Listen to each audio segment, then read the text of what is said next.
दोस्तों, आज हम आपको एक ऐसी खबर सुनाने जा रहे हैं जिसने पूरी दुनिया की अर्थव्यवस्था में हलचल मचा दी है और जिसने भारत का कद इतना ऊंचा कर दिया है कि अब अमेरिका, चीन और रूस जैसे महाबली देशों तक की नींदें उड़ चुकी है। जरा सोचिए, जिस भारत को कभी विकासशील, गरीब और पिछड़े देशों की श्रेणी में रखा जाता था, वही भारत अब अपने सोने के भंडार यानी गोल्ड रिजर्व में नया इतिहास रच रहा है। लेकिन आपको इस उपलब्धि की असली ताकत तब समझ में आएगी जब पूरी दुनिया की अर्थव्यवस्था की हकीकत को जानेंगे। और दोस्तों, आगे बढ़ने से पहले आपसे एक छोटी सी रिक्वेस्ट है, अगर आपको यह वीडियो जानकारी पूर्ण लग रही है तो इस वीडियो को अभी लाइक कर दीजिए और चैनल को सब्सक्राइब कर लीजिए और वीडियो को अंत तक जरूर देखिए, क्योंकि आगे जानकारी आपकी दिमाग को हिला देगी। दोस्तों, जरा कल्पना कीजिए, अगर आप दुनिया की जीडीपी की लिस्ट खोलते हैं तो सबसे ऊपर अमेरिका, चीन और जापान जैसे दिग्गज नजर आते हैं। लेकिन जैसे ही आप थोड़ा नीचे उतरते हैं तो आपको लिथुआ जैसा देश दिखाई देगा जो नंबर 78 पर है और उसकी पूरी जीडीपी सिर्फ 89 बिलियन है। अब आप और नीचे देखेंगे तो कई ऐसे देश मिलेंगे जिनकी पूरी अर्थव्यवस्था महज 3 से 4 बिलियन डॉलर की है। अब सोचिए, धरती पर 194 देश है और इनमें से 117 देशों की पूरी जीडीपी 90 बिलियन डॉलर से भी कम है। यानी साफ साफ समझ लीजिए कि जिन देशों को आप झंडे और नक्शे पर देखते हैं उनकी पूरी अर्थव्यवस्था भारत के आज के सोने और विदेशी मुद्रा भंडार से भी छोटी है। और यही वजह है कि आज भारत की उपलब्धि को ऐतिहासिक कहा जा रहा है। पिछले कुछ दिनों में भारत के सोने के भंडार में जबरदस्त उछाल देखने को मिला। रिपोर्ट्स के मुताबिक सिर्फ एक हफ्ते में भारत के गोल्ड रिजर्व में 3.5 बिलियन का इजाफा हुआ है और अब यह आंकड़ा सीधा 90 बिलियन के पार जा चुका है। दोस्तों, बिल्कुल सटीक आंकड़ा है 90 बिलियन। जी हाँ, आपको बता दें 90 बिलियन 299 मिलियन। इतना ही नहीं, भारत का कुल विदेशी मुद्रा भंडार यानी फॉरेक्स रिजर्व भी इस दौरान 4 बिलियन बढ़कर सीधा आपको बता दे 698 बिलियन तक जा पहुंचा है। और अब हमें केवल 1.8 बिलियन की जरूरत है ताकि हम इतिहास रचकर 700 बिलियन क्लब में शामिल हो जाए। सोचिए जरा, 700 बिलियन डॉलर का खजाना, यह कोई मामूली बात नहीं है। यह आंकड़ा भारत को दुनिया की उन चुनिंदा महाशक्तियों की कतार में खड़ा कर देगा जिनकी आर्थिक ताकत सिर्फ कागजों पर नहीं बल्कि खजानों में मौजूद सोने और विदेशी मुद्रा के दम पर होती है। लेकिन दोस्तों, असली मजा तो तब आता है जब हम इसे दुनिया की टॉप 10 गोल्ड रिजर्व की लिस्ट से जोड़कर देखें हैं। आपको बता दें, सबसे ऊपर है अमेरिका।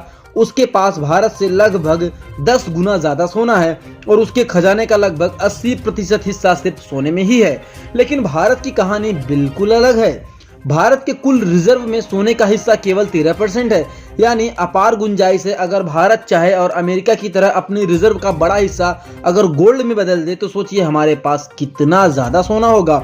रिपोर्ट कहती है कि भारत के पास सीधे 6000 टन से ज्यादा सोना हो सकता है और उस दिन भारत अमेरिका के बाद दुनिया का दूसरा सबसे बड़ा गोल्ड होल्डर बन जाएगा। अब गौर कीजिए कि अमेरिका, जर्मनी, इटली और फ्रांस जैसे देशों की हालत यह है कि उनकी रिजर्व में गोल्ड का अनुपात पहले से ही 70-80% तक है। इसका मतलब यह है कि वो और ज्यादा गोल्ड नहीं जोड़ सकते, वरना उनकी करेंसी रिजर्व में असंतुलित आ जाएगा।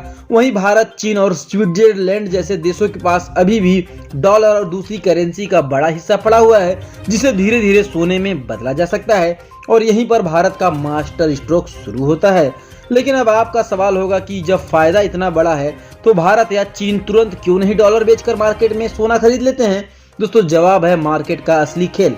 अगर भारत या चीन अचानक सैकड़ों बिलियन डॉलर का सोना खरीदने निकल पड़े तो सोने की कीमतें आसमान छू लेगी। दाम इतने तेजी से बढ़ेंगे कि आगे जाकर किसी भी देश के लिए गोल्ड खरीदना नामुमकिन हो जाएगा और धीरे धीरे लेकर रणनीति से सोना खरीदा जा रहा है ताकि मार्केट पर भी कोई दबाव न पड़े दोस्तों, और खजाना भी भरता जाए। दोस्तों, आपको बता दें, यह सोने की दौड़ कोई आज से शुरू नहीं हुई है। रूस, चीन और भारत जैसे देशों ने पिछले 3-4 सालों में सोना खरीदने की रफ्तार तेज कर दी है। हालांकि सच्चाई यह भी है कि अगर यह काम आपको बता दें 2000 या 2005 से शुरू किया गया होता तो भारत आज चीन और दोनों देशों से कहीं ज्यादा आपको बता दें सोना होता। लेकिन उस दौर से हालात अलग थे। उस समय दुनिया के ज्यादातर देशों को पूरा भरोसा था कि डॉलर ही दुनिया की सबसे सुरक्षित करेंसी है। चीन तक को लगा कि डॉलर का वर्चस्व कभी हिलेगा नहीं, लेकिन यही उनकी सबसे बड़ी रणनीतिक भूल साबित हुई। आज चीन के पास बहुत बड़ा खजाना है, लेकिन उसका अधिकांश हिस्सा डॉलर में फंसा हुआ है। अगर उसी खजाने का केवल 30% भी सोने में होता तो चीन अमेरिका को टक्कर देने की स्थिति में होता, लेकिन अब उसने देर कर दी है। भारत ने इस मामले में थोड़ी देर से सही लेकिन सही दिशा में कदम बढ़ाए हैं। अब भारत लगातार गोल्ड रिजर्व बढ़ा रहा है ताकि आने वाले समय में डॉलर के साथ साथ गोल्ड भी मजबूती हासिल कर सके। लेकिन दोस्तों असली गेम चेंजर आया रूस यूक्रेन युद्ध के दौरान, जब अमेरिका और यूरोप ने रूस पर आर्थिक प्रतिबंध लगाए और डॉलर को एक हथियार यानी वेपनाइज करेंसी की तरह इस्तेमाल किया। आपको बता दें पूरी दुनिया की आंखें उस दिन खुल गई। देशों को पहली बार साफ दिखा कि डॉलर सिर्फ एक करेंसी नहीं बल्कि अमेरिका का सबसे बड़ा जियोपॉलिटिकल हथियार है। अब आप सोचिए, अगर किसी देश का सारा रिजर्व डॉलर में है और अमेरिका ने उस पर प्रतिबंध लगा दिए तो वो पैसा बस एक झटके में फ्रीज हो सकता है। यही डर अब हर देश के दिल में बैठ चुका है और यही वजह है कि अब सभी देश धीरे धीरे डॉलर से दूरी बनाकर सोना खरीदने की ओर बढ़ रहे हैं, क्योंकि सोना एक ऐसा एसेट है जिसे किसी भी देश वेपनाइज नहीं कर सकता और इसे कोई सरकार एक झटके में बेकार नहीं बना सकती। उदाहरण के तौर पर रूस के खिलाफ अमेरिका ने क्या क्या किया, उसके बड़े बड़े बैंकों को अंतरराष्ट्रीय पेमेंट नेटवर्क स्विफ्ट से बाहर कर दिया, रूस के सेंट्रल बैंक के रिजर्व फ्रीज कर दिए और यही नहीं, अमेरिका कानूनों के तहत किसी भी गैर अमेरिकी संस्था को भी सजा दी जा सकती है। आपको बता दें, जो उनके नियम तोड़े, भारी जुर्माना और कारोबार पर रोक का डर पूरी दुनिया के बैंकों को अमेरिका का गुलाम बना देता है। लेकिन अगर आपके पास सोना है तो कोई भी ताकत आपको आर्थिक रूप से झुका नहीं सकती और यही वजह है कि भारत का गोल्ड रिजर्व अब केवल एक आंकड़ा नहीं बल्कि आर्थिक स्वतंत्र और रणनीतिक ताकत का प्रतीक बन चुका है। आने वाले समय में यह वह हथियार साबित होगा जिससे भारत की वैश्विक संकट का सामना मजबूती से कर सकेगा। दोस्तों यही कारण है कि भारत के इस गोल्ड रिजर्व की खबर आज सिर्फ आंकड़ा नहीं बल्कि पूरी दुनिया की अर्थव्यवस्था के लिए एक कड़ा संदेश है और यह दिखाता है कि भारत अब उस दौर से निकल चुका है जब हमें आर्थिक मजबूरी में फैसले लेने पड़ते थे। अब हम रणनीतिक की देरी के साथ और आर्थिक मजबूरी से एनडीएल आर्थिक यानी कि कल बढ़ा रहे हैं। आपको बता दें, हर एक तरफ से हिंसो आर्थिक मजबूरी के साथ इससे कारथा बरसात नहीं जाए। आपको बता दें वे समझदारी और दूरदृष्टि के साथ आगे बढ़ रहे हैं। तो दोस्तों जब सवाल आपसे पूछा जाए कि आपको क्या लगता है कि आने वाले वक्त में भारत गोल्ड रिजर्व के दम पर अमेरिका और चीन को चुनौती देगा, क्या भारत दुनिया की नई आर्थिक महाशक्ति बनने की ओर बढ़ रहा है? अपनी राय कमेंट बॉक्स में जरूर लिखिए और हाँ, अगर आपको यह जानकारी पसंद आई हो तो इस वीडियो को एक लाइक करके चैनल को जरूर सब्सक्राइब कर लीजिए और अपने दोस्तों तक ऐसी नॉलेजेबल वीडियो जरूर शेयर करें ताकि उनको भी ऐसे ही हर पल की अपडेट, न्यूज की अपडेट मिलती रहे।